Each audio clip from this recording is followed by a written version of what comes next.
세상의 쾌락이 좋았으나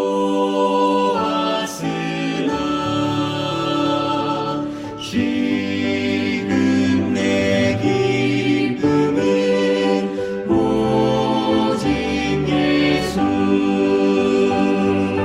내 진정 소원은 내 구주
구할 것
(2020년도) 중동부 온라인 야영의 둘째 날 저녁 집회에 오신 중동부 지역의 모든 성도님들을 주님의 이름으로 환영합니다.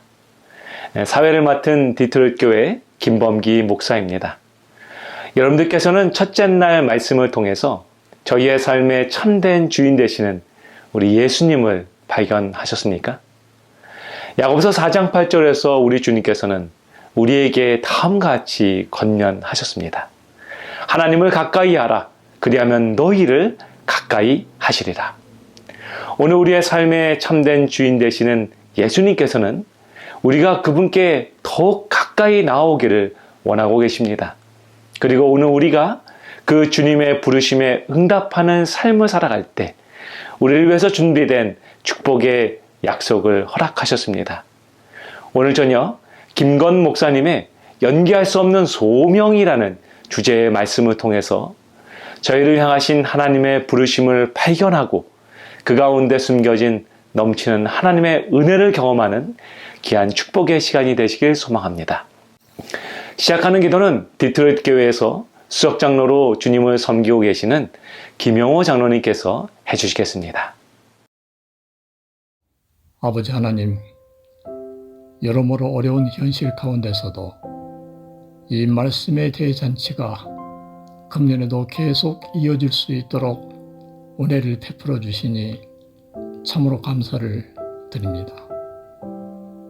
어두운 세상에서 저희를 불러내시어 세상의 빛으로 세워주신 주님의 사랑과 섭리에 감사를 드리며 혹 이 땅의 풍요와 안락함에 뒤이은 전대미문의 재앙과 재난의 위기 상황에 휩쓸려서 세상의 빛으로서의 저희의 정체성이 흐려지거나 퇴색되지 않게 하여 주시옵소서. 이 마지막 시대 저희 각 개인에게 또한 소속된 교회에게 부여하신 거룩한 소명을 받들어 나갈 때 가면을 쓰고 각본만을 따라하는 연기자가 아니라 진실로 지혜롭고 신실하고 충성된 종의 삶이 되게 하여 주시옵소서. 이 시간 택하여 세우신 김군 목사님과 저희 모두의 심령에 진리와 권능의 성령께서 함께하여 주시옵기를 우리 주 예수 그리스도의 이름으로 간절히 기도드립니다. 아멘.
예수님이 기뻐하시는 교회, 그리고 예수님이 기뻐하시는 교인이 되기 위해서 말씀의 집회 위에 참석하신 모든 분들에게 우리 하나님의 은혜가 함께 하시기를 간절히 바랍니다.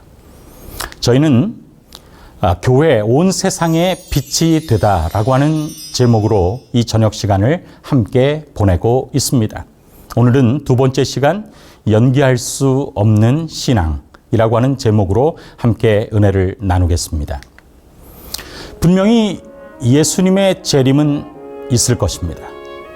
그런데 그 재림을 앞두고 살아가는 우리 재림 교인들의 마음에 두 가지 준비에 대한 부담이 있는 것이 사실입니다. 나는 재림을 맞이할 준비가 되어 있는가가 그 첫 번째 부담이고, 나는 재림을 전파할 준비가 되었는가가 그 두 번째 부담입니다. 예수님은 우리에게 분명히 우리가 먼저 예수님의 생명의 빛을 받음으로 구원을 경험하게 되기를 원하십니다. 그리고 그 다음으로 예수님의 생명의 빛을 주위 사람들에게 나눔으로 사명을 감당키를 원하십니다. 어떻게 이 두 가지가 가능할까요? 여기 이 시리즈를 관통하는 두 개의 증언의 말씀에 그 해답이 있습니다.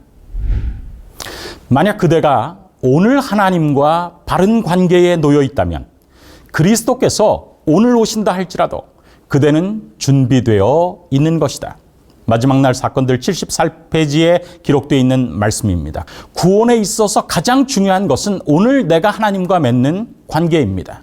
내가 오늘 하나님과 바른 관계에 놓여 있다면 그리스도께서 오늘 오신다 할지라도 우리는 준비되어 있는 것입니다.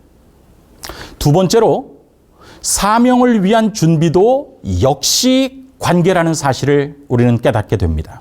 증언보감 2권 218페이지에 만일 그들이 영혼들을 그리스도께 인도하는데 성공하지 못한다면 그것은 그들 자신의 영혼이 하나님과 바른 관계를 맺고 있지 못하기 때문이다. 사명에 있어서도 가장 중요한 것은 하나님과의 바른 관계라고 하는 사실을 우리가 깨닫게 되는 것입니다. 그렇습니다. 중요한 것은 하나님과의 바른 관계가 재림을 위한 준비에 대한 유일한 해답입니다.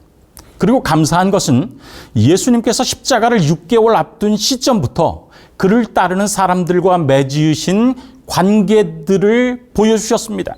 그래서 재림을 앞둔 우리가 어떻게 구원과 사명을 누리거나 감당할 수 있는지를 보여주셨습니다. 어제 우리는 주는 그리스도시오라는 제목으로 무엇이 구원과 사명을 위해 주님께서 첫 번째로 원하시는 것인지를 살펴보았습니다. 그렇습니다. 왕과 제사장, 왕과 선지자로 주님과의 바른 관계를 맺는 것이 중요합니다. 형제와 화목하는 것이 하나님과 화목함의 증거이고, 그 말씀대로 우리가 순종하게 될 때 세상은 우리의 화목 가운데서 예수님을 알고 믿게 될 것입니다. 그렇다면 주님을 나의 삶의 그리스도로 모신 사람에게 필요한 다음 단계는 무엇일까요? 여러분, 오늘부터 있는 세 번의 말씀을 통해서 우리는 예수님이 예루살렘으로 가는 길에 만나셨던 4명의 사람을 함께 만날 것입니다. 첫 번째는 연기하지 않는 신앙의 중요성을 극명한 대비로서 보여주는 젊은 부자 관원과 삭개오. 그리고 두 번째는 연기될 수 없는 기회를 붙잡은 맹인 바디메오. 그리고 세 번째로는 연기나지 않는 사랑을 보여준 여인 마리아와의 만남이 그것입니다. 어제 시몬 베드로를 만나 그에게서 주는 그리스도시오라는 고백을 받으신 예수님께서는 이 4번의 만남을 통해서 재림 준비와 사명 준비를 위해 제일 필요한 것은 개인적인 관계임을 다시 한번 말씀해 주실 것입니다. 그리고 우리는 그렇게 개인적인 관계를 맺은 사람들로 구성된 연합체인 교회가 어떻게 세상의 빛이 될 수 있는지를 금요일 시간을 통해서 살펴보게 될 것입니다. 그렇다면 예수님께 찾아와서 가장 중요한 질문을 던진 마태복음 19장의 젊은 부자 관원의 이야기를 살펴보겠습니다. 여기 마태복음 19장에는 그 사건에 대해서 이렇게 기록합니다.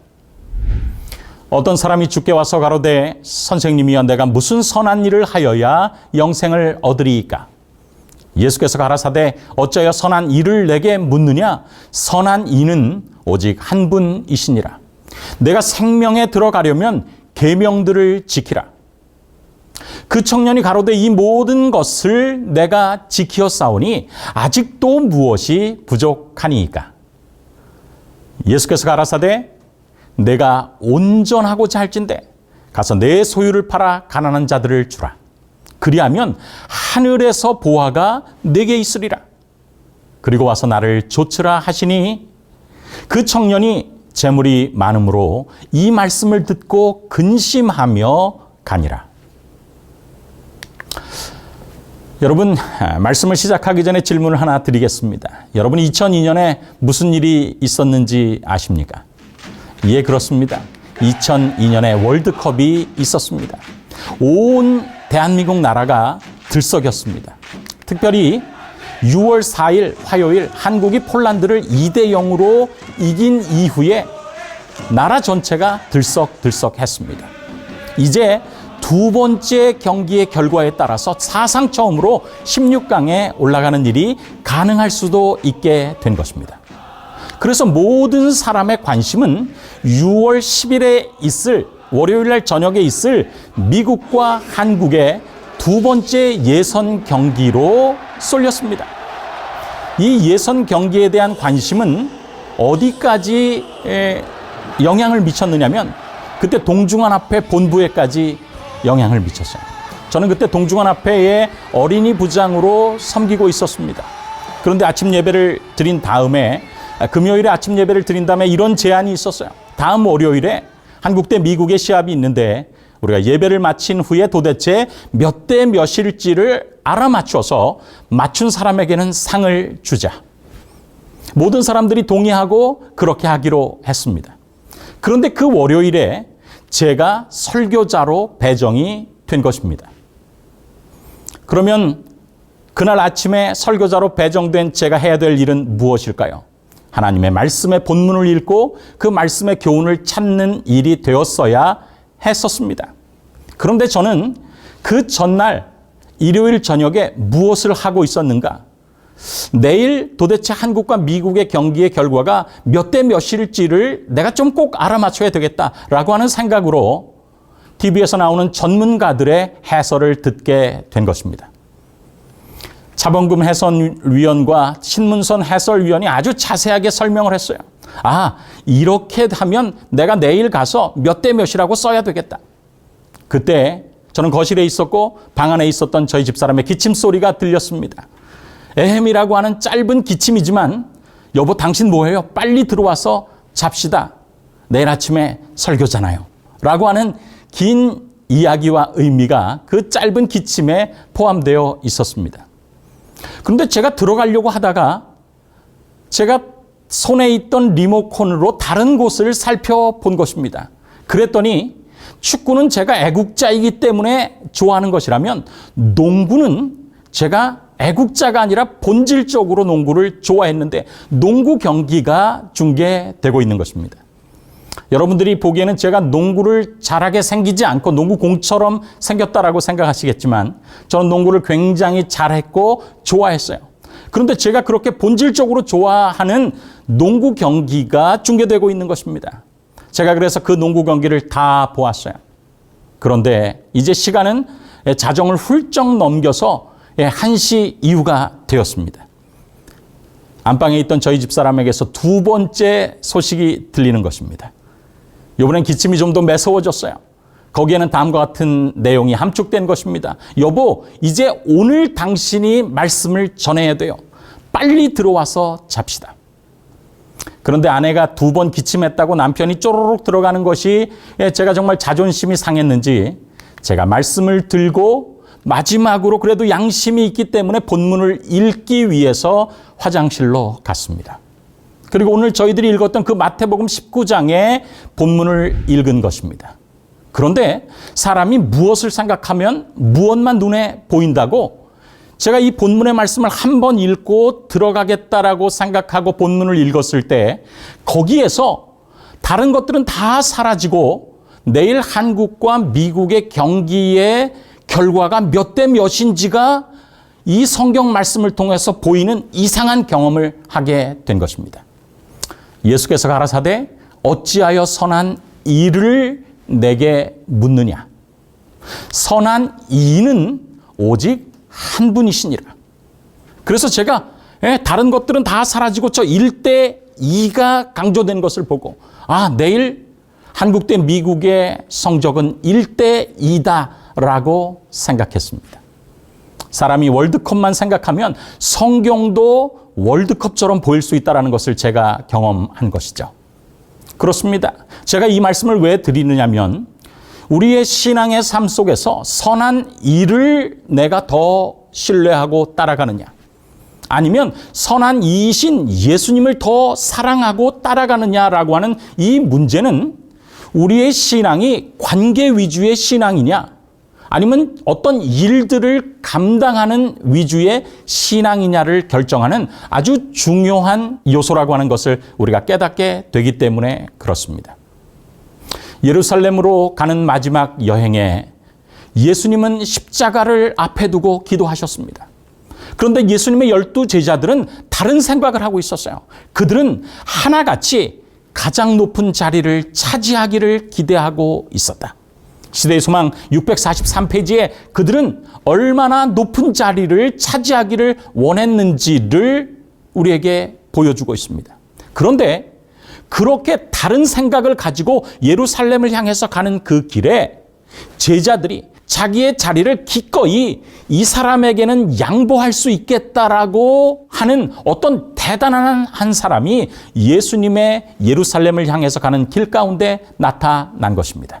바로 그 사람이 누구인가? 젊은 부자 관원입니다. 마태가 기록하고 또 마가도 기록하고 누가도 기록한 이 젊은 부자 관원, 그에 대한 기록을 다 살펴보면 그는 여러 가지로 갖춘 사람이라고 하는 사실을 우리는 깨닫게 됩니다. 그는 젊은 사람이었어요. 시간적으로도 가능성과 자격을 구비한 사람입니다. 젊은 사람이었어요. 그런데 젊으면서 그는 가난한 사람이 아니라 젊은데 부자입니다. 재정적으로도 정말 갖춘 사람이고 가능성 있는 사람이었습니다. 그런데 그는 거기에서 그치는 것이 아니라 젊은 사람이고 부자이면서 동시에 관원입니다. 직업이 확실했고 사회적으로 인정받는 사람이었습니다. 그런데 그 사람의 가진 것은 거기에서 끝나는 것이 아닙니다. 예수님 앞에 와서 꿇어앉아서 질문을 합니다. 인간적으로도 도덕적으로도 정말 가능성이 있는 사람이었어요. 그러면서 다른 질문을 하는 것이 아닙니다. 영생에 관한 질문을 하는 것입니다. 영적으로도 구비되고 갖춘 사람입니다. 그리고 예수님께서 말씀하셨어요. 내가 계명들을 지키라. 예수님, 그런 계명들은 내가 그는 어려서부터 가정교육을 신앙 안에서 잘 받은 사람입니다. 뿐만 아니라 예수님의 질문에 그는 다 지켰나이다라고 이야기하면서 영적으로 도덕적으로도 정말 준비되고 구비된 사람인 것을 우리가 깨닫게 되는 것입니다. 우리 교회에, 우리의 소그룹에 이 정도로 갖춘 사람이 함께 있으면 얼마나 좋을까요? 그런데 성경은 안타깝게도 그는 마태복음 19장에 화려하게 등장했다가 이 사람은 다시는 성경에 등장하지 아니하고 예수님의 구원의 초청을 거부한 채 사라진 슬픈 역사를 우리는 바라보게 되는 것입니다. 왜 마태복음 19장의 이야기가 우리의 흥미를 끄는 것입니까? 그것은 이 청년이 예수님 앞에서 내가 주님께서 말씀하시는 모든 계명들을 다 지켰다라고 고백하기 때문에 그렇습니다. 우리의 마음속에 우리가 남은 자손으로서 하나님의 계명을 지키며 예수의 증거를 가진 자라고 하는 요한계시록 12장 17절을 익숙한 우리들에게는 이 젊은 부자 관원이 이야기한 내가 주님께서 말하는 그 모든 계명을 내가 다 지켰습니다라고 하는 그 대답을 주님께 감히 드릴 수 있는 사람이기 때문에 우리의 관심을 더욱더 끄는 것입니다. 그러나 22절에 그 청년은 예수님께 나아왔지만, 영생을 질문하기 위해서 나아왔지만, 그러나 예수님의 말씀을 듣고 기뻐하고 따라간 것이 아니라 근심하고 떠나가게 된 것입니다. 여기서 우리는 중요한 교훈을 얻습니다. 하나님과의 바른 관계가 없이 내 스스로 나는 하나님의 계명을 모두 지켰다라고 스스로 생각한들 아무 소용이 없다라고 하는 것입니다. 이렇게 질문한 청년은 관원이었다. 그는 큰 부자였으며 책임 있는 위치에 있었다. 그는 예수의 제자가 되기를 희망하였다. 예수께서 길을 가실 때에 예수의 발 앞에 엎드려 그의 영혼과 모든 인간의 영혼에게 매우 중요한 문제를 성실하고도 열렬하게 다음과 같이 질문하였다. 선한 선생님이여, 내가 무엇을 하여야 영생을 얻으리이까? 그 이유는 이 관원은 자기 자신의 의를 높게 평가했던 것입니다. 그는 어떤 점에 있어서도 결점이 없다라고 스스로 그렇게 생각하신 것입니다. 그런데도 그는 완전히 만족할 수는 없었습니다. 그는 자신이 갖지 못한 그 어떤 것에 필요를 느낀 것입니다. 잘못된 신앙을 하고 있는 그에게 신앙인인 것처럼 가면을 쓰고 연기하고 있었지만, 그리고 그 연기가 너무 뛰어나서 자기 자신까지도 깜빡 속어 넘어갈 정도로 그의 연기력은 대단했지만 그의 영혼에는 영혼의 목마름이 있었습니다. 오늘 우리에게 동일한 영혼의 목마름이 있습니까?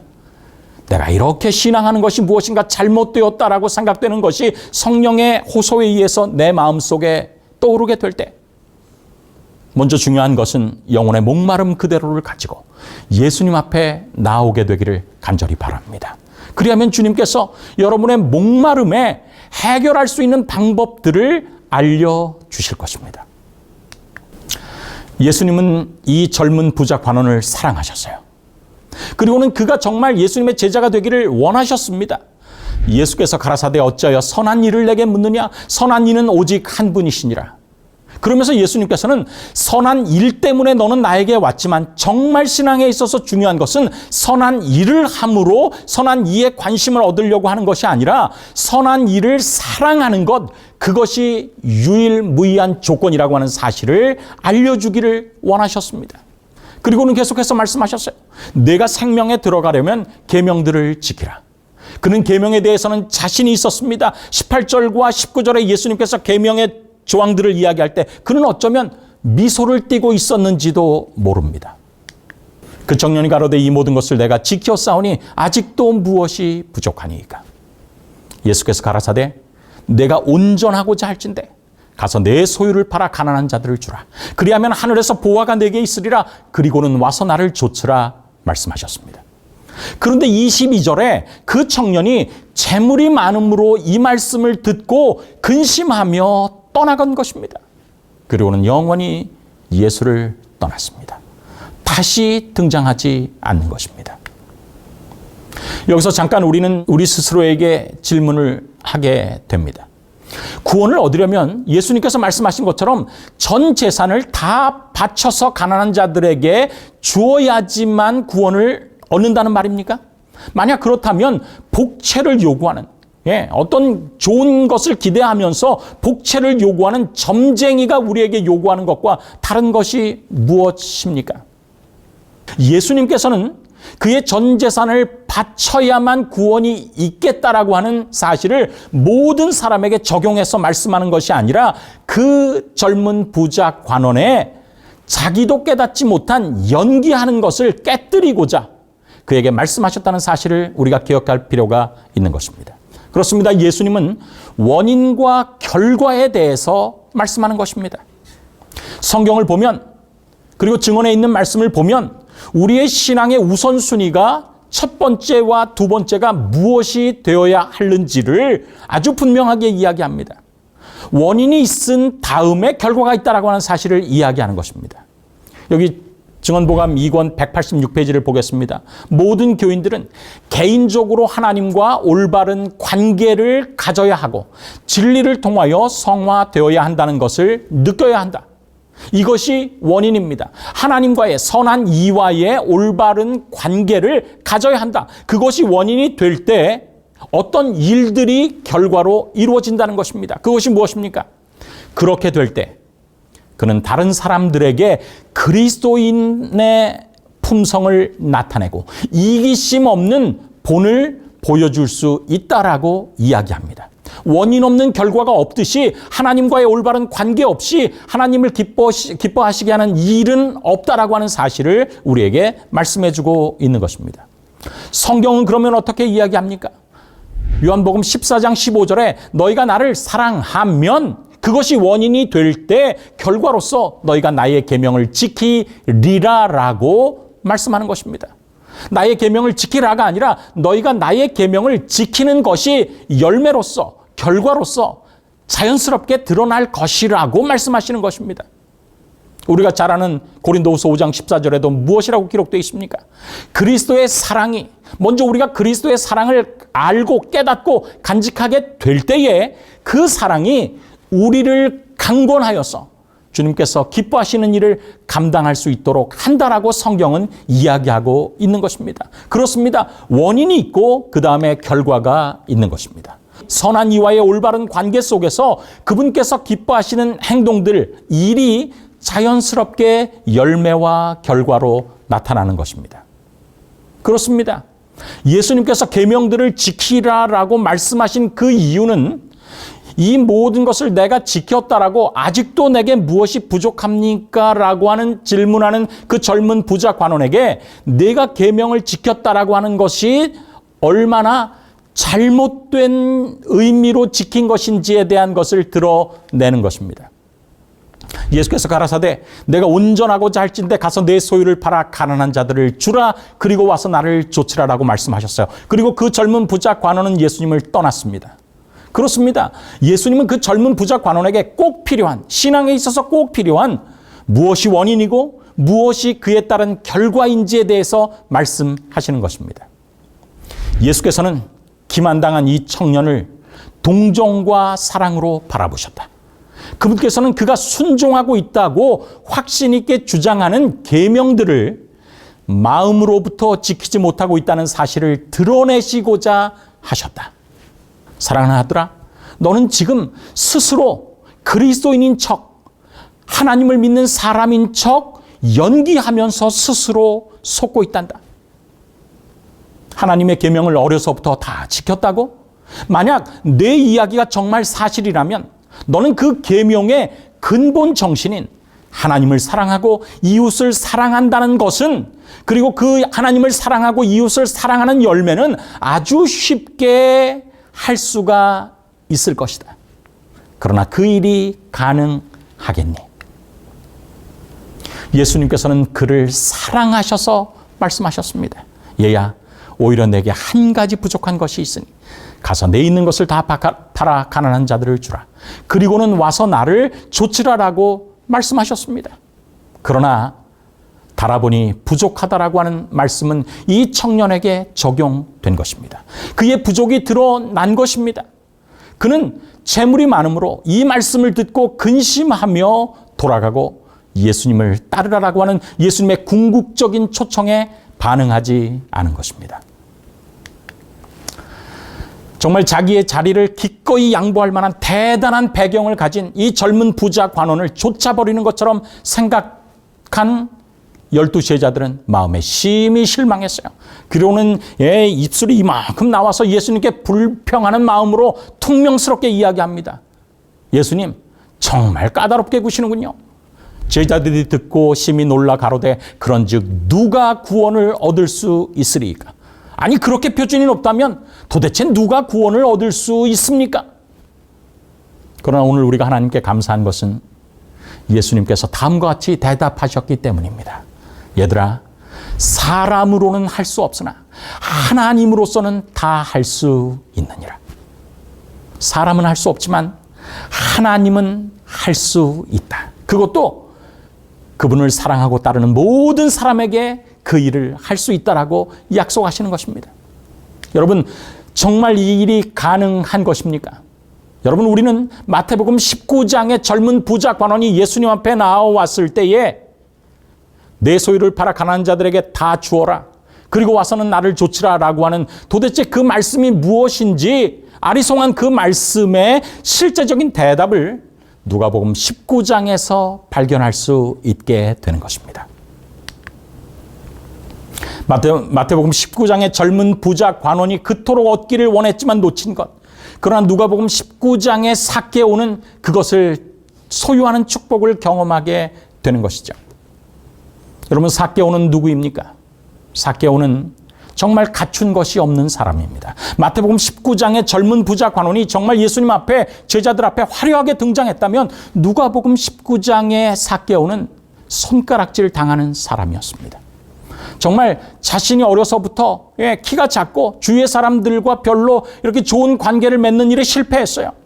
사람들이 그를 손가락질했습니다. 잘 끼워주지 않는 것입니다. 그런데 그가 하나 무엇 할 때만 사람들의 관심을 받는지를 그가 깨닫게 된 것입니다. 그것은 돈이었어요. 모든 사람이 함께 모여서 식사하러 갈 때 모든 사람은 어떻게 합니까? 우리들이 가지고 있는 신발 가운데서 가장 끈이 긴 것을 가지고 가지 않습니까? 계산할 때 내 차례가 돌아오지 않기 위해서 신발끈을 묶고 있는데 시간을 보내기 위해서 그렇게 하지 않습니까? 그런데 그때에 삭개오는 자기가 비록 사람들에게 손가락질 당하고 그들의 관심에서 멀지만 식사의 값을 계산할 때 여러분 걱정 마시오. 오늘 저녁은 내가 살게요. 한다면 그는 모든 사람에게 대우받는 것을 경험한 것입니다. 그래서 그는 결심을 합니다. 모든 사람이 나를 멸시하고 나를 멀리할지라도 내가 돈을 풀 때만은 모든 사람이 나를 가까이 한다는 사실을 안 것입니다. 그리고 악착같이 돈을 벌기로 결심합니다. 그리고 그 여리고에서 그는 열심히 일했어요. 많은 사람들이 손가락질하지만 로마 군병들을 위해서, 그리고 로마 정부를 위해서 그는 세리가 됐고 세리의 장이 된 것입니다. 그러나 그에게도 성령의 은혜는 그의 마음을 두들기고 돈으로 채울 수 없는 갈증을 그가 느끼기 시작한 것입니다. 바로 그 무렵에 예수님께서 여리고로 오신다는 소문을 그가 듣게 된 것입니다. 여기 성경 누가복음 19장은 다음과 같이 기록합니다. 예수께서 여리고로 들어 지나가시더라. 삭개오라 이름하는 자가 있으니 세리장이요 또한 부자라. 저가 예수께서 어떠한 사람인가 하여 보고자 하되 키가 작고 사람이 많아 할 수 없어서 뽕나무 위로 올라가니 예수께서 그곳에 이르사 우러러보시고 이르시되 삭개오야 속히 내려오라. 내가 오늘 내 집에 유하여야 하겠다 하시니 급히 내려와 영접하거늘. 누가복음 19장에 삭개오는 손가락질 당하는 사람이었어요. 그는 세리장이었습니다. 그런데 그가 예수님 앞에 나아온 것은 마태복음 19장의 젊은 부자 관원이 예수님께 나아온 동기와는 다른 것입니다. 마태복음 19장의 젊은 부자 관원은 내가 무슨 일을 하여야 영생을 얻으리이까? 그는 예수님 앞에 나왔을 때 예수님께 질문하는 그 질문의 핵심은 내가 어떤 일들을 더해야 하나님이시라도 나를 구원해서 제외시키는 것을 못할 수 있을 정도의 일들이 될까요? 그는 나를 조치라라고 하는 예수님의 초청은 무시한 채 어떤 일들을 더함으로 신앙을 유지하고 그 결과인 구원을 얻으려고 노력했습니다. 그러나 그는 예수님의 초청에 반응하지 못하고 떠나가게 된 것이죠. 그러나 누가복음 19장의 이 사람 삭개오는 달랐습니다. 3절에 보면 그가 예수님께 온 이유가 나옵니다. 그 이유는 마태복음 19장의 젊은 부자 관원과는 전혀 다른 것입니다. 그는 예수께서 어떠한 분이신가 하여, 어떠한 선한 분이신가 하여 예수님을 보고자 온 것입니다. 마태복음 19장의 사람은 일 때문에 예수님을 찾아왔고 누가복음 19장에는 선한 이이신 예수님께서 어떠한 분인지를 알기 위해서 온 것입니다. 그는 키가 작고 사람이 많아서 할 수 없었어요. 선천적인 후천적인 어려움이 그를 막았습니다. 그러나 선한 이를 만나고 싶은 삭개오의 마음의 소원을 막을 수 없었어요. 그는 자신의 최선을 다하여 뽕나무 위에 올라갑니다. 그런데 5절에 예수께서 그곳에 이르사 우러러보시고 말씀하시는 것입니다. 여러분, 여리고에 수많은 뽕나무가 있었을 것입니다. 그러나 예수님의 발걸음은 삭개오를 아시고 삭개오와 올바른 관계를 맺기 원하시는 예수님의 발걸음은 여리고에 있는 수많은 뽕나무 가운데서 삭개오가 올라간 그 뽕나무 밑으로 향하고 계셨던 것입니다. 그러는 그 밑에 이르러 우러러보시고 뭐라고 말씀하십니까? 삭개오야, 속히 내려오라. 내가 오늘 내 집에 유하여야 하겠다 하시니, 어떤 일들이 아니라 관계를 맺는 일을 계속 해주시겠다라고 약속하시는 것입니다. 그때 삭개오는 어떤 반응을 보입니까? 급히 내려와 즐거워하며 영접하였다라고 기록합니다. 혼잡한 군중이 가까이 와서 지나갈 때에 삭개오는 그가 보고자 원했던 분의 모습을 찾아내려고 열망하는 눈으로 살펴보았다. 그는 예수님과의 관계를 열망하는 모습으로 갈구한 것입니다. 그는 어떤 일들을 행하려고 한 것이 아니라 예수님 자체를 사랑하기를 원하고 그분의 관심을 갖기를 원했으며 그분과 더 깊은 관계를 맺기를 갈망하는 모습으로 예수님을 찾아보고 기다린 것입니다. 한 사람은 예수님께 부족한 것이 한 가지뿐이 없다라고 하는 칭찬을 받았습니다. 그러나 예수님께로부터 떠나갔습니다. 그러나 다른 사람은, 누가복음 19장의 삭개오는 잘한 것은 한 가지뿐이 없어요. 그는 예수님을 수단적인 존재로 대하지 않고 예수님을 목적적인 존재로 대한 것입니다. 예수님을 구원을 위한 수단으로 생각하고 예수님께 나왔던 젊은 부자 관원과는 다른 관계를 맺기를 원하는 마음으로 예수님께 찾아온 것입니다. 결과는 완전히 달랐습니다. 삭개오야, 속히 내려오라. 내가 오늘 내 집에 유하여야 하겠다 하시니 6절에 급히 내려와 즐거워하며 영접한 것입니다. 예수님의 사랑을 받아들인 것입니다. 예수님의 초청에 반응한 것입니다. 그런데 그 다음이 놀라운 것입니다. 자신의 이름을 부르시고 자신을 받아주시는 고마우신 예수님을 그의 마음속에 영접한 삭개오. 그 삭개오는 예수님을 더 사랑하게 되었습니다. 그때 그는 주님께서 기뻐하실 일, 주님이 정말 기뻐하시는 어떤 일들, 그분의 명령이 없어도 순종하게 되는 놀라운 생애의 변화를 경험하게 된 것입니다. 여기 8절에 삭개오가 서서 주께 여짜오되 주여 보시옵소서, 내 소유의 절반을 가난한 자들에게 주겠사오며 만일 네 것을 토색한 일이 있으면 4배나 갚겠나이다. 예수께서 이르시되 오늘 구원이 이 집에 이르렀으니 이 사람도 아브라함의 자손이미로다. 여러분, 여기 삭개오가 예수님이 아무런 명령을 내리지 않았음에도 불구하고 예수님 앞에 자원하는 심정으로 이야기하는 것입니다. 주님 보십시오. 내 소유의 절반을 가난한 자들에게 주겠습니다. 또 만일 네 것을 토색한 일이 있으면 4배나 갚겠나이다. 그는 예수님이 말씀하지도 않으셨는데 예수님과의 사랑을 경험하고 그분을 그의 삶의 중요한 의미로 받아들이고 그분과의 새로운 관계에 들어갔을 때에 그는 주님께서 원하시는 일을 자신이 즐겨 감당하는 것을 고백한 것입니다.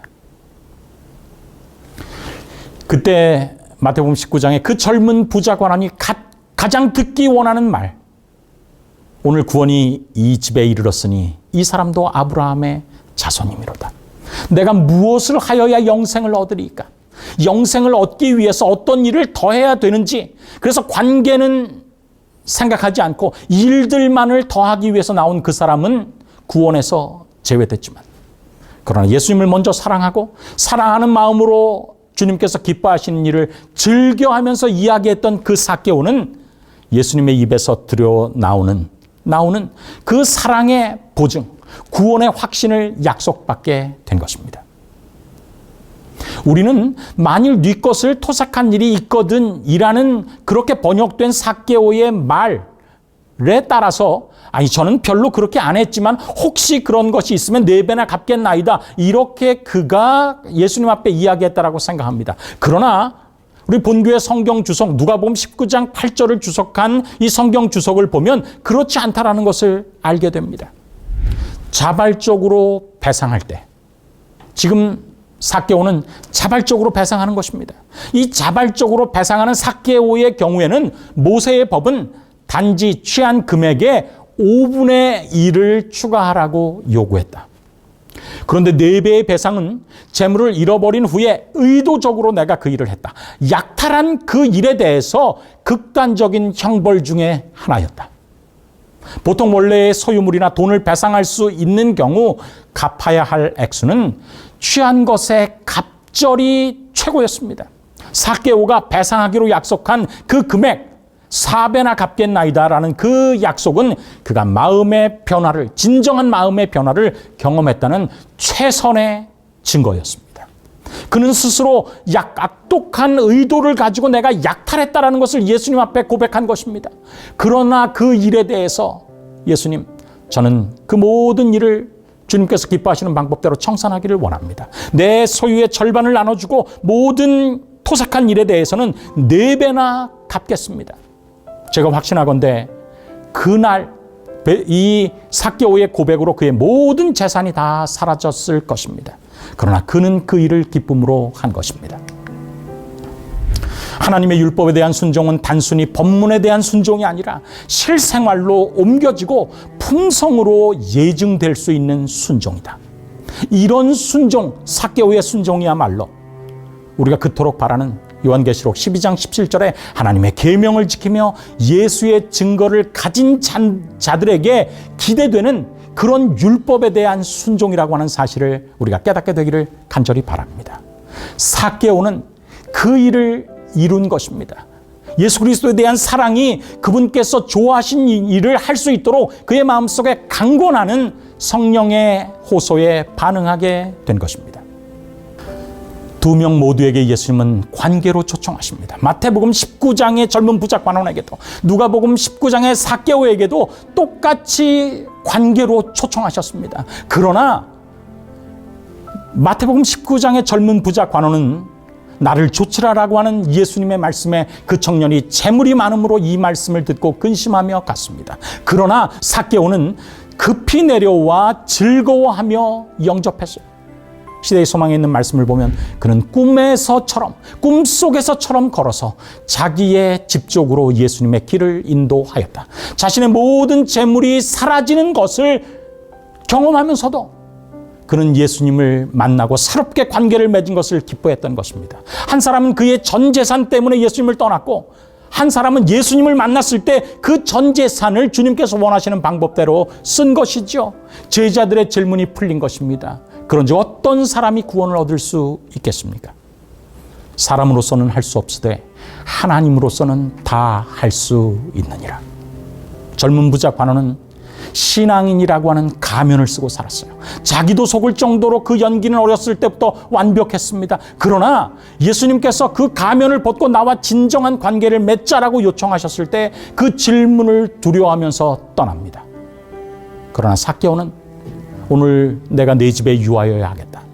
내가 오늘 너와 새로운 관계를 맺기를 원하는 예수님의 초청에 그의 마음문을 열고 반응하는 모습을 보게 된 것입니다. 그리고 그가 예수님과 새로운 관계에 들어갔을 때, 그의 삶에서 가면을 벗어 던져버렸을 때 그의 변화된 삶은 여리고에 변화할 수 없는, 정말 반박할 수 없는 정말 대단히 강력한 영향력을 끼치게 된 것입니다. 자기를 속이지 마십시오. 다시 말해서 연기하지 마십시오. 하나님은 조롱을 받으실 분이 아니십니다. 사람은 무엇으로 심든지 그대로 거둘 것입니다. 제가 목회 초년병 때에 단양교회에서 목회를 할 때였습니다.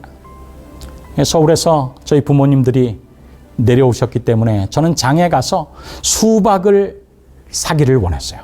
그리고 장에 간 것입니다.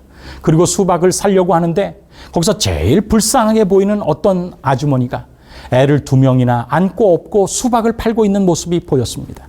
그래서 제가 목사라는 그 직업 때문에 그랬는지 모르지만 그분에게 찾아갔어요. 그리고는 수박을 하나 달라고 했습니다. 그리고는 집으로 왔어요. 이제 서울에서 손님이 오셨습니다. 저희 부모님께서 오셨어요. 제가 그 수박을 깨서 대접하기 위해서 수박을 잘랐습니다. 그런데 정말 실망스러운 일이 벌어지게 된 것입니다. 여러분, 수박을 깨면 안에 색이 어떤 색이어야 됩니까? 빨간색이어야 됨에도 불구하고 그 수박은 아직 익지 않는 수박이었어요. 제가 마음속에 화가 났습니다. 그리고는 그 수박을 가지고 다시 그 장으로 간 것입니다. 그리고는 그 분 앞에서 아이 둘의 어머니, 그 아주머니 앞에서 그 수박을 거의 내 동댕이 치면서 이야기한 것입니다. 사람이 양심이 있어야지 어떤 이런 수박을 팝니까? 이거 바꿔주십시오. 근데 저는 그때 그 아주머님이 한 말을 지금도 잊을 수 없습니다. 그분이 눈물이 그렁그렁한 눈으로 저를 바라보시면서 이렇게 말씀하셨어요. 죄송합니다, 목사님. 그의 마지막 이야기, 목사님이라는 이야기가 들려지는 순간 저는 쥐구멍이라도 있으면 들어가고 싶었습니다. 정말 어떻게 그 순간을 모면했는지 모릅니다. 그리고 나서는 마지막에 도대체 궁금한 것입니다. 어떻게 제가 목사인지를 알았을까? 그래서 단양교회에서 제가 그곳에서 아이들과 함께 아이들 썰매도 태워주고 아이들을 이렇게 잘 봐주고 또 장에 가서 장을 이렇게 보고 오는, 그래서 부인을 잘 도와주는 모습을 그분이 평소에 그곳을 지나가면서 잘 본 것입니다. 그분의 집이 단양교회보다 조금 위에 있었어요. 그래서 그의 마음속으로 이렇게 생각한 것입니다. 저 목사님은 얼마나 훌륭하고 그 목사님 사모님 그리고 자녀들은 얼마나 행복할까.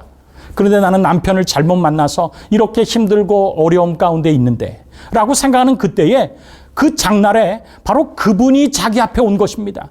그리고는 수박을 산 것입니다. 그래서 자기의 의도로는 가장 좋게 보이는 수박을 골라서 드렸어요. 그런데 그 수박이 그만 덜 익은 것이고 그 목사님이 자기 앞에 와서 자기는 선한 의도로 준 그 수박을 내동댕이 치면서 반원해 달라고, 환불해 달라고 요청한 것입니다. 그런데 제가 그 창피했던 순간, 제 목회에서 절대 잊어버릴 수 없는 그 순간을 겪으면서 중요한 교훈을 얻는 것입니다. 제가 목사로서의 가면을 쓰고 목사처럼 연기할 수는 있지만 내가 정말 그리스도의 사랑으로 점철된 그런 삶, 주님의 사랑을, 주님께서의 사랑이 필요한 사람들에게 나누어주는 삶을 살지 못한다면 그 가면의 신앙이, 가면의 목회가 나에게 아무런 유익이 되지 못하고 오히려 나를 크게 낭망하고 절망 가운데로 빠뜨리는 경험이 될 것이라는 사실을 깨닫게 된 것입니다.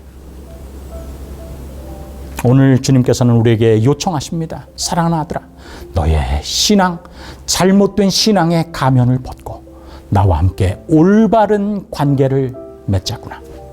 우리가 주님과의 올바른 관계를 맺을 때에 우리의 지금까지의 연기하던 신앙을 벗어버리고 주님과의 올바른 신앙으로 우리가 돌이키게 될 때에 우리는 주님에 의해서 간압받는 사랑하는 백성이 되고 우리의 그런 삶을 통하여 삭개오를 통하여 여리고의 주님의 사랑을 전파하신 것처럼 우리의 삶을 통하여 주님의 복음이 온 세상에 전파되게 될 것입니다. 오늘 우리의 삶에 새로운 관계를 맺기를 원하시는 주님의 초청에 반응하시는 여러분과 저의 삶이 되기를 간절히 바라면서 말씀을 마치겠습니다.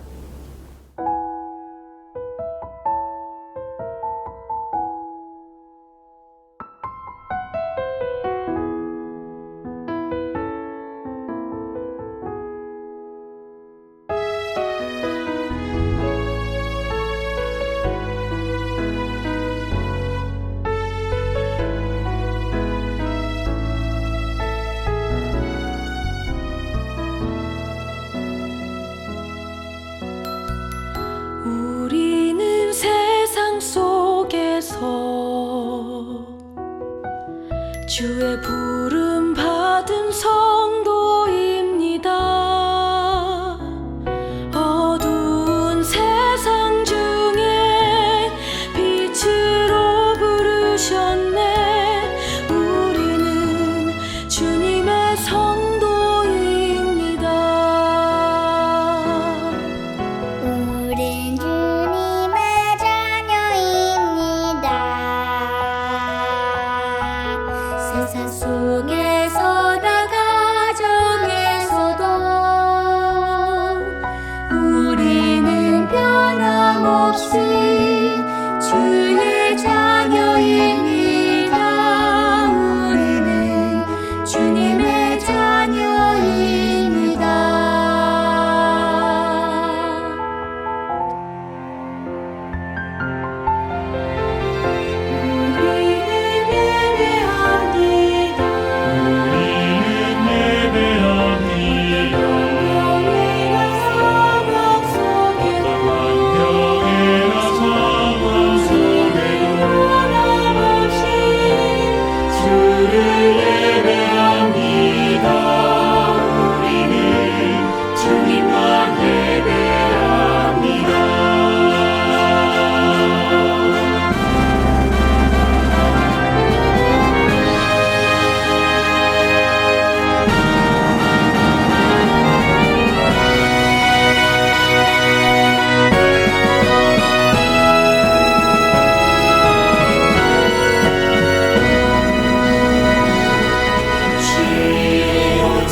바라보는 마니 세상을 살립니다. 교회가 이 땅의 희망입니다. 우리가 교회입니다.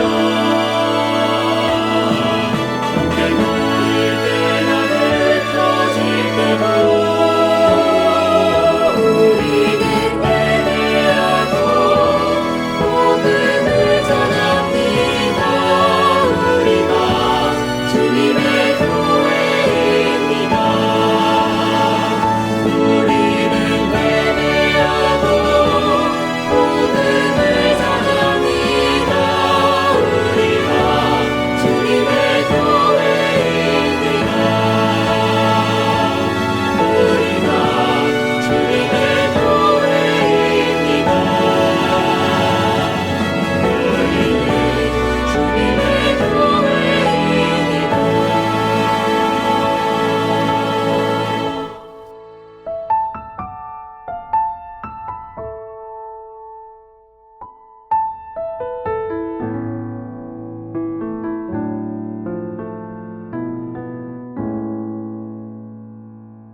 사랑과 은혜가 많으신 아버지 하나님, 오늘 우리는 마태복음 19장과 누가복음 19장의 두 사람을 바라보게 됩니다. 아버지여, 마태복음 19장의 사람처럼 스스로도 깜빡 속을 만큼 신앙에 연기하는 신앙이 우리의 신앙이 되지 아니하고 예수님을 만나기를 원하고 주님과의 새로운 관계를 원하며 그런 주님의 초청에 반응할 수 있는 우리의 신앙, 연기하지 아니하고 실제적으로 주님과 관계 맺는 신앙이 우리 모두의 신앙이 될 수 있도록 인도하여 주시옵소서. 그래서 그 신앙의 결단이 주님의 사랑을 내게 확신하는 일뿐만 아니라 그 일로 말미암아 주님을 모르는 많은 사람들에게 복음을 삶으로 나눌 수 있는 주님의 귀한 백성들 될 수 있도록 인도하여 주옵소서. 예수님의 이름으로 간절히 기도드리옵나이다. 아멘. 안녕하세요. 영상을 통해서 미주 한인 재림 성도님들께 소식을 전할 수 있도록 배려하여 주신 야영의 주체분들과 북미주 한인교회 협의회 관계자 모든 분들께 감사드립니다.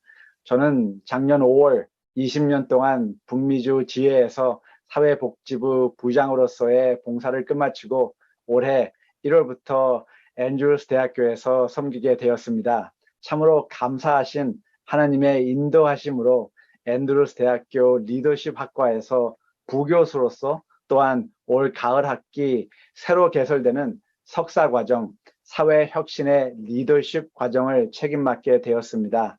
북미주회에서 앤드루스 대학교로 정근하는 과정 속에서 저와 저희 가족들을 위해서 기도해 주시고 또 용기 주신 많은 성도님들 정말 감사드립니다. 사회혁신의 리더십 석사 학위는 36학점 온라인 석사 과정입니다. 그래서 세계 언제 어디서든지 학업에 임하실 수 있으며 2, 3년 정도면 석사 학위를 이수할 수 있습니다.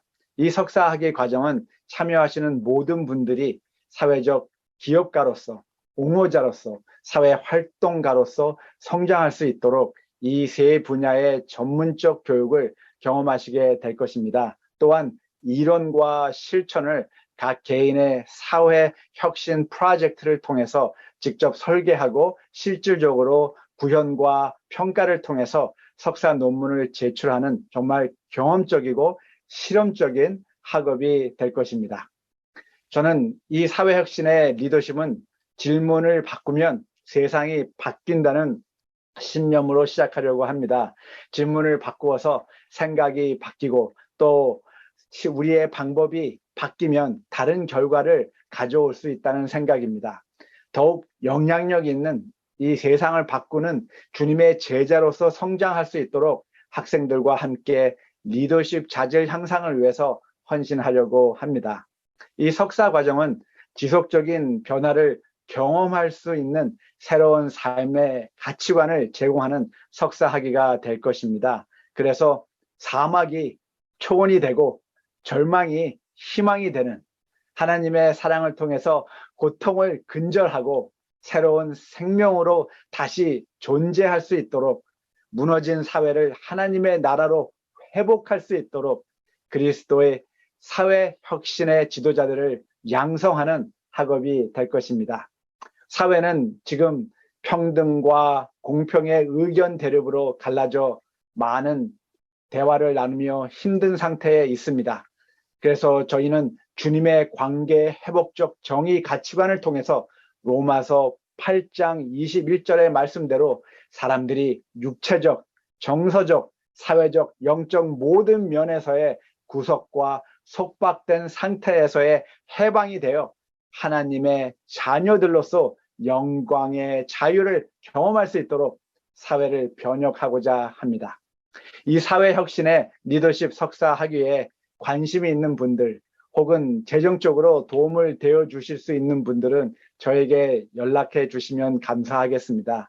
한 가족 재단에서 올 12월 말까지 저희가 5만 불의 후원금을 확보하면 그들이 10만 불을 투자하겠다고 제안을 해 오셨습니다. 그래서 이 15만 불의 기부금을 기초로 저희가 지속적으로 개발도상국 학생들에게 50%의 장학금도 수료하고 각 학생들이 그들의 사회혁신 프로젝트를 실천할 수 있도록 재정적으로 도움을 주려고 합니다. 저는 이 사회혁신의 리더십 석사학위를 통해서 세상을 바꾸는, 세상을 뒤집어 엎어놓는, 사회를 하나님의 나라로 변경하는 주님의 제자들을 양성하는 사명에 헌신하려고 합니다. 이 소명과 사명에 함께 하지 않으시겠습니까? 다시금 이 영상을 통해서 소식을 전할 수 있는 기회를 주신 모든 분들께 감사드립니다. 또한 이 소자에게 이 큰 사명을 주신 우리 주 예수 그리스도께 감사드립니다. 야영의 셋째 날 순서를 안내해 드리겠습니다. 아침 6시에는 박진용 목사님의 새벽 기도회가 있겠습니다. 오전 10시에는 살아있는 성령의 교회라는 제목으로 김근수 목사님이, 오전 11시에는 정신건강이라는 제목으로 손영상 박사님의 강의가 있겠습니다. 오후 2시부터 5시까지는 5개의 부스에서 진행되는 줌 세미나가 여러분을 기다리고 있습니다. 저녁 8시에는 김권 목사님이 연기될 수 없는 기회라는 제목으로 저녁 강의를 하겠습니다. eckcm.com 중동부 야영의 홈페이지에서 야영의 모든 프로그램들을 다시 시청하실 수 있습니다. 예수님이 기뻐하시는 교회, 우리가 교회입니다. 평안한 밤 되십시오.